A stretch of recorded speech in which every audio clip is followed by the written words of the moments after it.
And joining us now to continue the conversation, Texas Attorney General Ken Paxton. Ken, great to have you with us. I want to go right into this. We did mention earlier that Governor Greg Abbott is banning TikTok from government-issued phones. And in a letter, the governor justified the decision, writing, TikTok harvests vast amounts of data from its users' devices and offers this trove of potentially sensitive information to the Chinese government. We saw Kristi Noem do the same about a week ago. Do you think other states should do the same?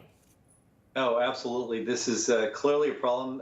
President Trump brought it up years ago, and of course now the director of the FBI has talked about it up in Michigan. So it's clearly a problem, and the Chinese are taking advantage of it. And as long as we allow them to do it, and we are doing that, we're going to have problems with sensitive information and personal information being grabbed by the Chinese government, usually for bad purposes.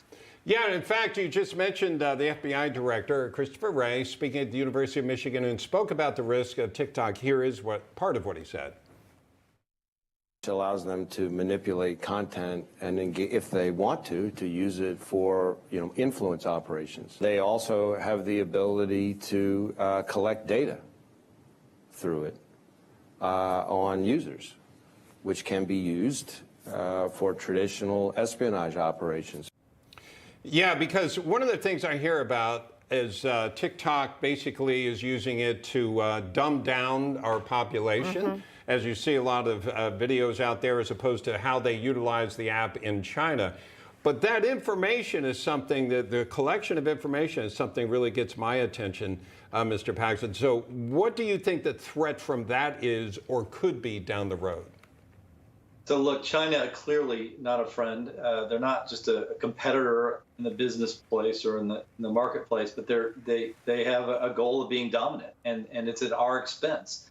And giving them personal information or important information that they can use for their benefit is, in my opinion, a really bad idea. We need to find ways to stop that immediately, because every day that goes by, they're getting information on all of us, and in the end, it's likely to be used for purposes that are not good for our country.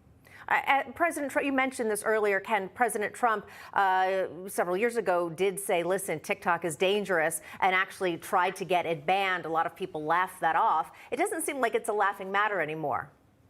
No, and that happened a lot with President Trump. He was out first with a lot of things, and a lot of people made fun of him, but the reality was he's very prescient, ahead of his time on that issue, and if we had listened to him then, we could have saved ourselves a lot of trouble and a lot of information being handed over to the Chinese Communist Party. And so that's why I think it's important that states, and I applaud our governor for doing it now, especially since the FBI has acknowledged something Trump said 2 years ago. And I wish they had said it sooner. But now that we know, and it's been verified by the FBI, we need to take action. I think every state should take actions. And I think Congress should take action. All right. Thank you very much, Ken Paxton. Thank you, sir. We appreciate you joining us. Thank you. Have a great day.